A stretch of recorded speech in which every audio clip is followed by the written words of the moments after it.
Happy Sunday morning, boys and girls. It's your old pal, Andy France, the Grand Poobah of Judson Sunday School. Welcome back to another episode of Virtual Judson Sunday School, where the word of today is journey. Don't stop believing. Another Sunday, another flashback. No, journey, Journey, means a period of travel or the act of traveling from one place to another. Wait, what? Journey? Whose dumb idea was it for us to have to talk about travel when we're all under quarantine and no one's going anywhere? Oh, right, my idea. Sorry about that. But hey, the quarantine can't last forever, can it? And before long, we'll all be back on the road again. I just can't wait to get on that road again. Bang, bang, bang, bang, bong. So I thought I would try and test your street smarts, John Mulaney, shout out, and see if you can identify some road signs. After all, maybe you might be applying for your driver's license test by the time this quarantine is actually over. Kidding. So, let's look at some of these road signs and see how many of them you know. I will hold them up, and we'll start off with some easy ones. Obviously, this is a sign for a red light, a stoplight coming up. So red, yellow, green, absolutely. You know what to do if you see this sign. Stop. Just stop. Whatever you're doing, just stop. Stop it. Stop. Stop. How about this one? E.T., phone home, buckle up. That's a pretty good one. Buckle up for safety. These first ones are very easy. What is this one? Turn left. Let's do this one. Anytime you have a red circle with a thing through a slash, means don't, so don't turn right. You can't go right. Maybe it's a one-way street going that way. A few more. Ooh, now we're getting a little complicated here. This is, you know what this is? It's a roundabout. You don't actually come to a stop at a roundabout. You come up and you yield to any other cars coming around the circle, and you wait your turn. Well, I don't know what you do with this one. It says stop, don't turn left, don't turn right, don't go back, don't go forward. Stay still. Stay, stay, stay. Good puppy. Let's see what's next. Well, as it says, good luck. Up. If you see this, you're traveling and you come to this sign on the road, it's too late. You have gone the wrong way. Obviously, this one's a little easy to see, especially if you're a reader. Railroad crossing. Watch out for trains. Everybody knows this. If you own a car in the city, no parking, alternate side, and all that kind of stuff. Or if you live here in New York, don't even think of parking here. Speed limit, 55.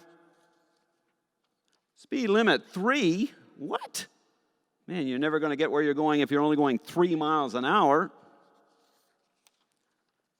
Rough road ahead. Oh, goodness. We all know what that is.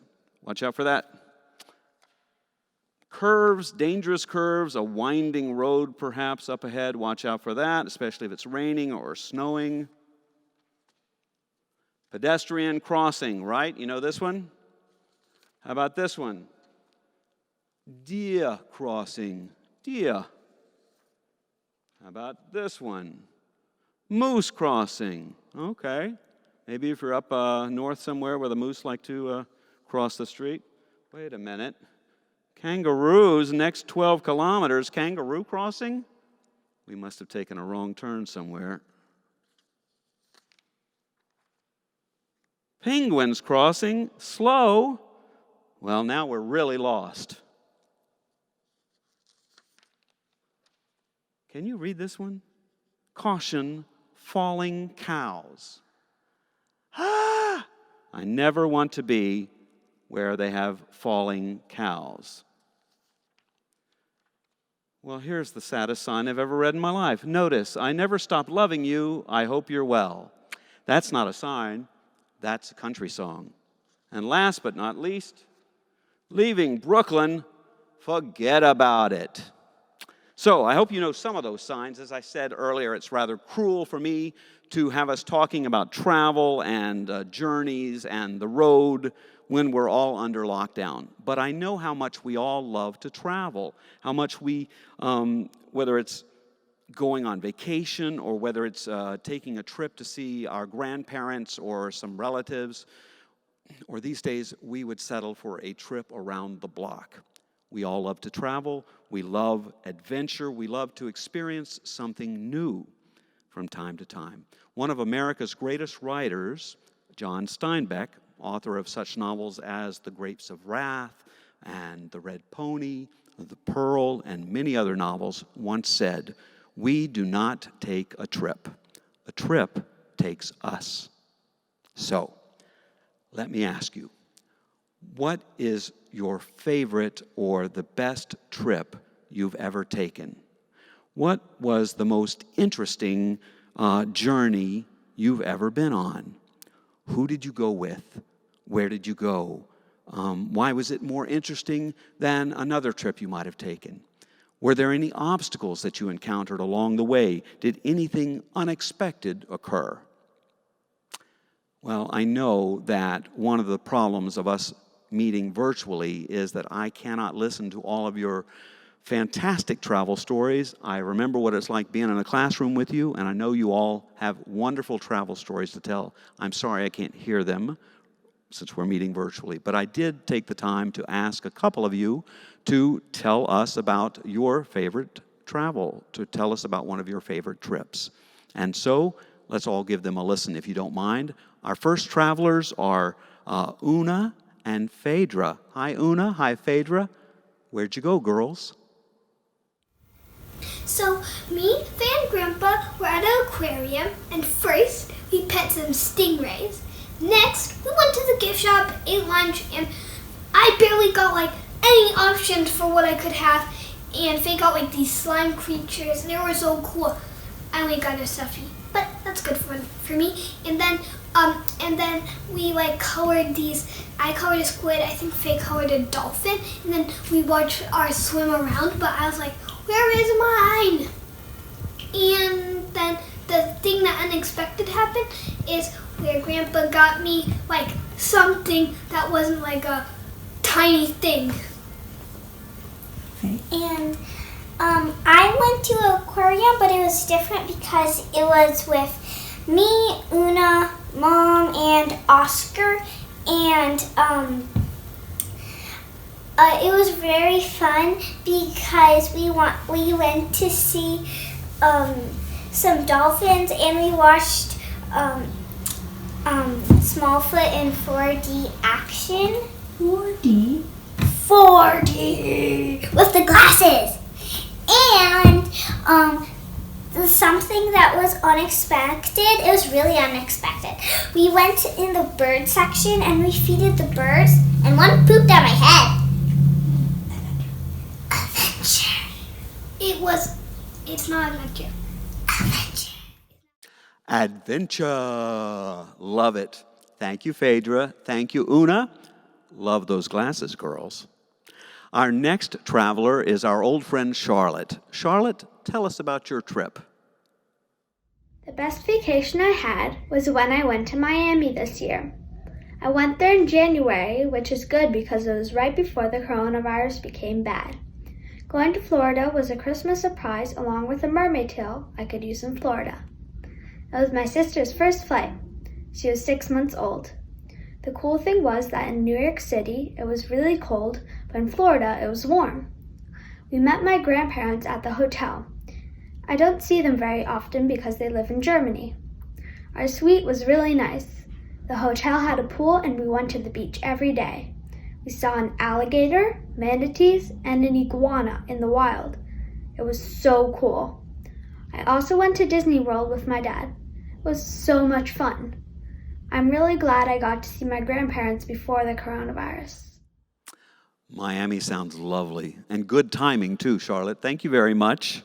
Hey, it looks like I forgot one of our road signs. Detour. What is a detour? A detour is a longer, less direct way to get to where you're going. A roundabout route taken in order to avoid something up ahead, like road construction or perhaps an emergency that's blocking traffic. I don't know about you, but whenever I see one of these signs, I immediately think, oh no, this is not what I wanted. This is going to mess up my schedule, my timing. I wanted to go from here to there, not from here to there to there.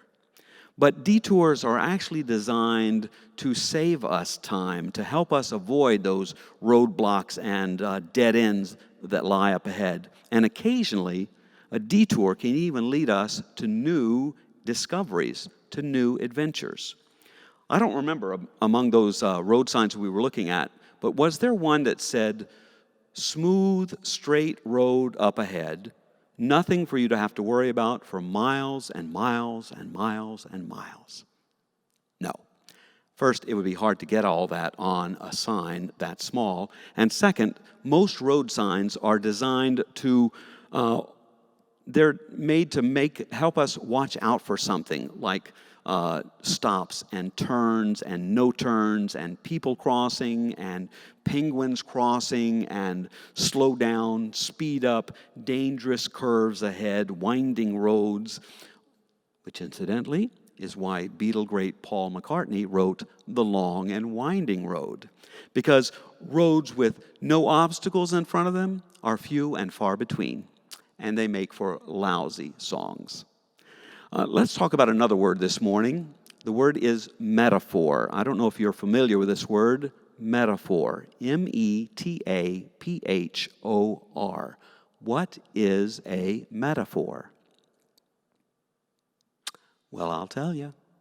A metaphor is one more than a meta 3 and one less than a meta 5. Ba-da-dum-bump. Thank you and good night. Now, a metaphor is a word that represents something or symbolizes something else. Take our word journey, for example. We can use the word journey as a metaphor for our lives. From birth to death, our lives are a journey. Ooh, that's deep. And the word detour can also be a metaphor for all the obstacles we encounter along the journey of our lives. Those unexpected events which force us to change direction, to have to take a different path from the one that we had planned on taking.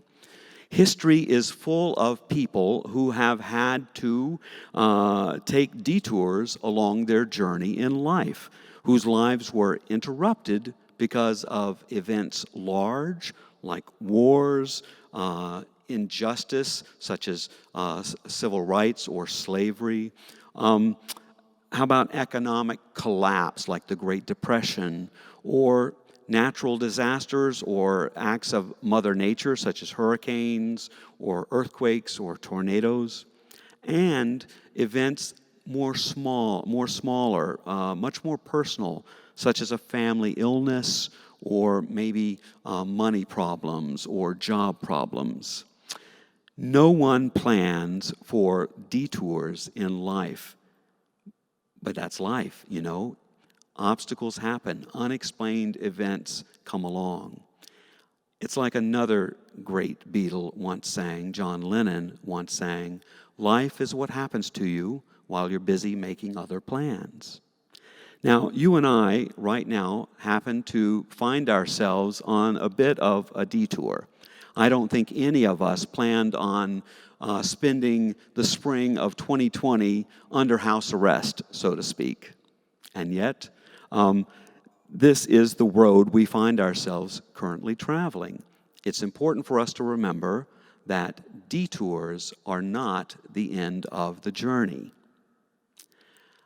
I was thinking about another road this week, the road from Jerusalem to Jericho, which was featured in one of those stories that Jesus liked to tell, the parable of the Good Samaritan.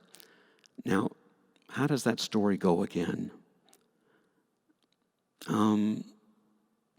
Sebastian, do you remember the story of the Good Samaritan? So, when Jesus was telling the parables, a lawyer came up to him and asked, "What do I need to do to be granted eternal life?" And Jesus said, "You must be kind to your neighbors, and that will give you eternal life." And the lawyer, determined to get the best of Jesus, said, "Who is my neighbor?" And Jesus replied by telling this story. There was once a man who was beaten and robbed by some robbers and bandits. And so two very wealthy people, a priest and another wealthy guy, I forgot the name of him, were walking, but they walked on the other side of the road to avoid having to talk with him and save him.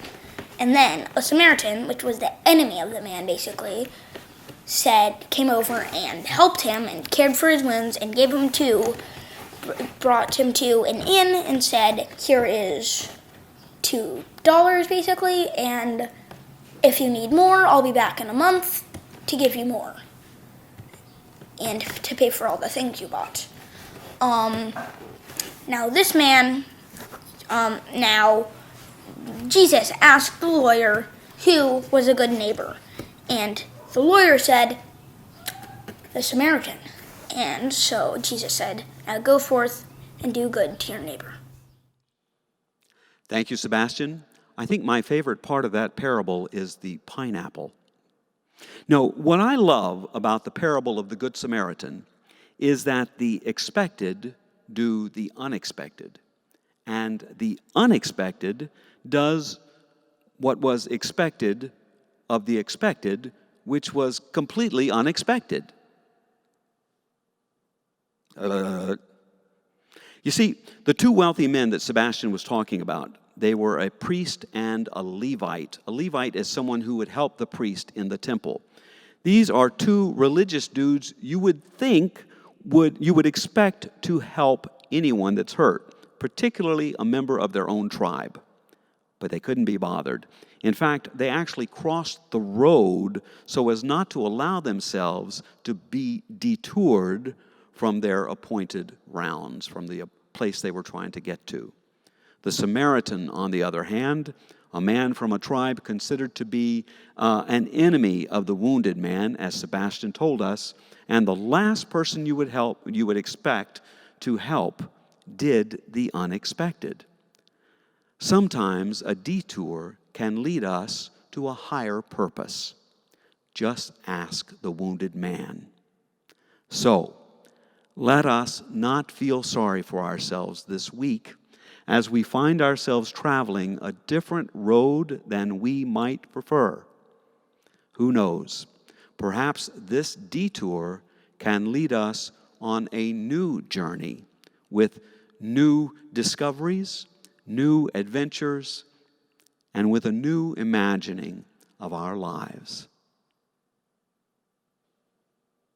Well, kids, we only have a few more weeks till Kids' Day, so just a few more weeks to be singing Manhattan. We've been singing it together for so long. I hope you have learned it by now. I hope you have this down well. I think we're going to be filming this in some fashion for that Kids' Day service, and we will know more about that in the weeks to come. But anyway, let's give it another go-round. Are you ready? Do you have your music? I'm still going with the picture lyrics, but we're going to try and go up to speed rather than as slow as we were doing it for a few weeks. So here we go.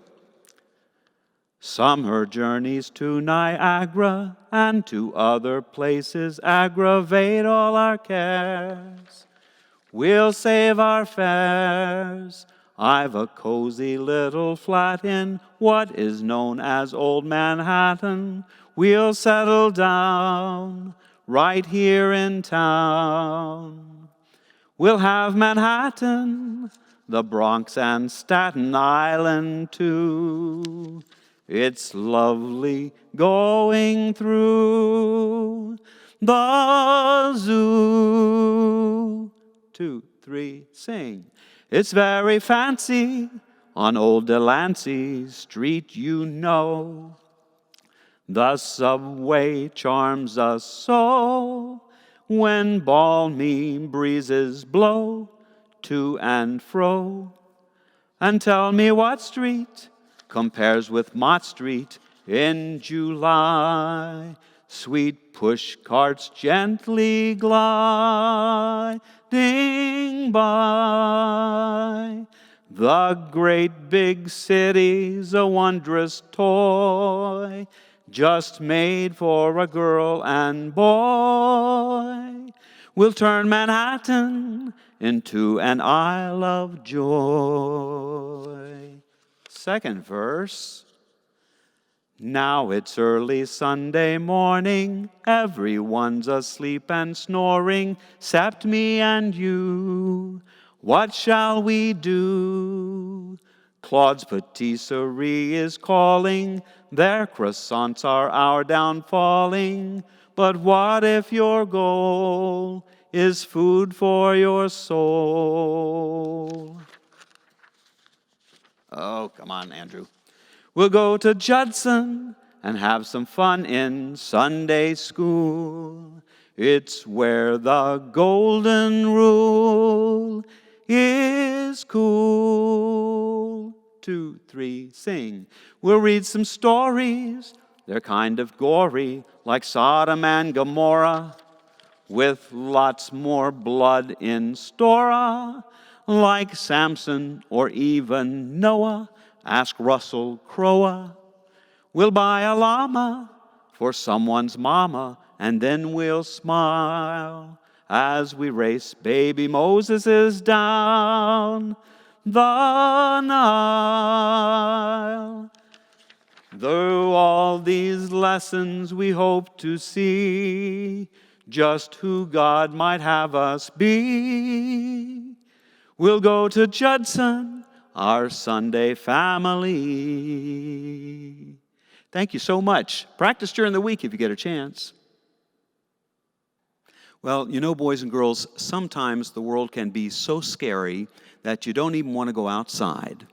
Today's story is about a little girl who feels that way, and yet she is desperate to try and do something with her life to make a difference in the world.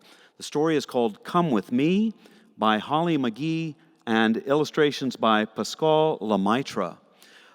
Parents, there is a terrific video on the New York Times Facebook page in which both the author and the illustrator are being interviewed live, and Pascal is drawing as the interview is going on.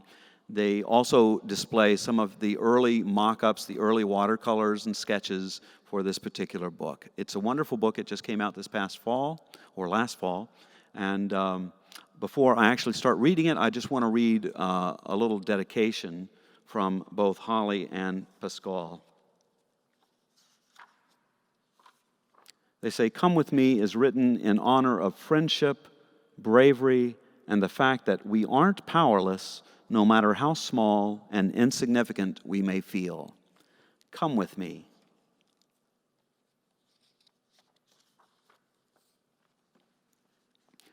All over the world, the news told and retold of anger and hatred, people against people. And the little girl was frightened by everything she heard and saw and felt. She asked her papa if there was something she could do to make the world a better place. Her papa said, Come with me.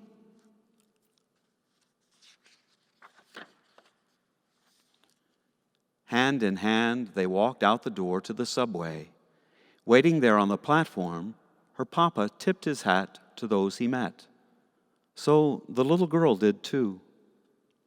You can't see it, boys and girls, but there's a lovely little rat on the tracks. I think this was actually set in Paris, but that rat makes me feel like home. They rode the train through the tunnels underground. The girl and her papa were brave and kind, and that day they won a tiny battle over fear for themselves and for the people of the world.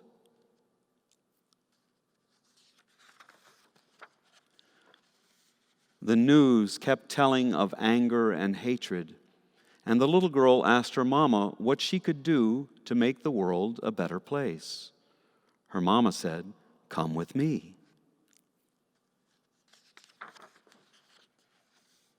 They went to their grocery to buy some things for dinner.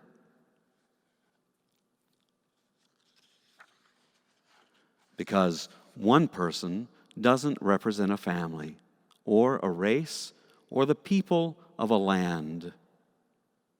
That looks kind of good, actually, doesn't it? All those desserts. Her mama cooked, and the girl set the table, piece by piece, as she'd always done. Plate in the middle, knife and spoon to the right, fork on the left, napkin by its side, water glass.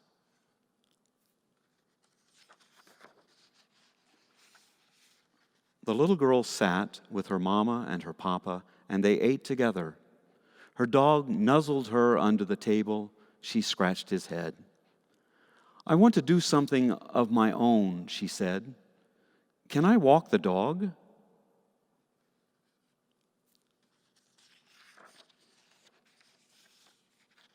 Her parents looked at each other, and they looked at their child. They let her go and sent a message to the world. They would not live in fear.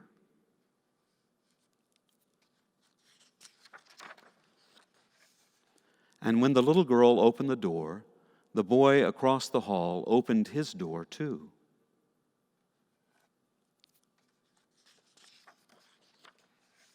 "Where are you going?" he asked.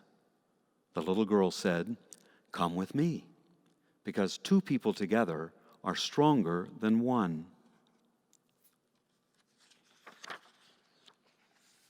The girl, the boy, and the dog were happy to be out.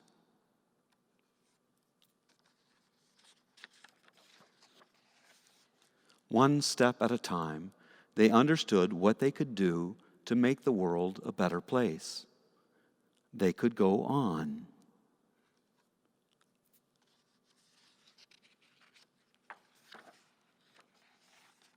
Brave, gentle, strong, and kind to one another and all living things.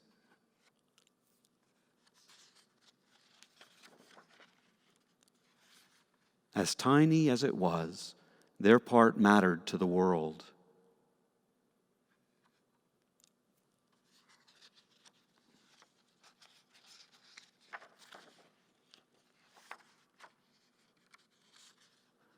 Your part matters too.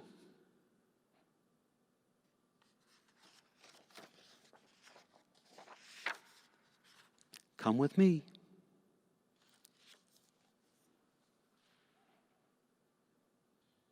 Well, we've done it again, boys and girls. We've come to the end of another episode of Virtual Judson Sunday School.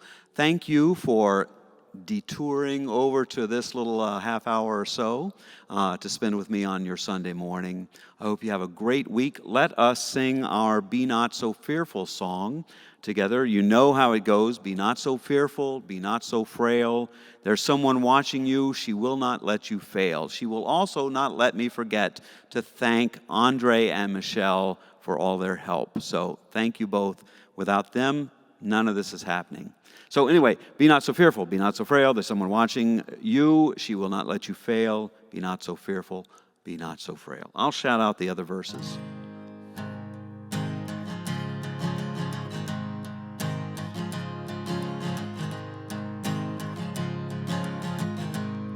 Here we go. Ready? Be not so fearful, be not so frail. There's someone watching you. She will not let you fail. Be not so fearful, be not so frail. Be not so fearful, be not so frail. Thank you, Bill Fay, for that first verse. Our next verse is, be not so nervous in these perilous times. Someone may look to you in search of the divine. Be not so nervous in these perilous times. Someone may look to you in search of the divine. Be not so nervous in these times. Be not so nervous in these times. Be of good courage, you will prevail. The wind is quiet now, but soon will fill your sails. Here we go. Be of good courage, you will prevail. The wind is quiet now, but soon will fill your sails. Be of good courage, you will prevail. Be of good courage, you will prevail.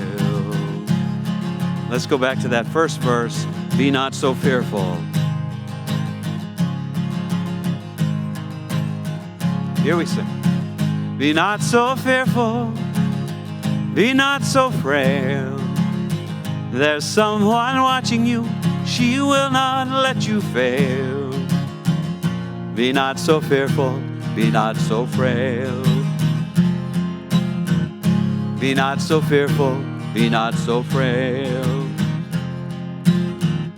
Be not so fearful, be not so frail.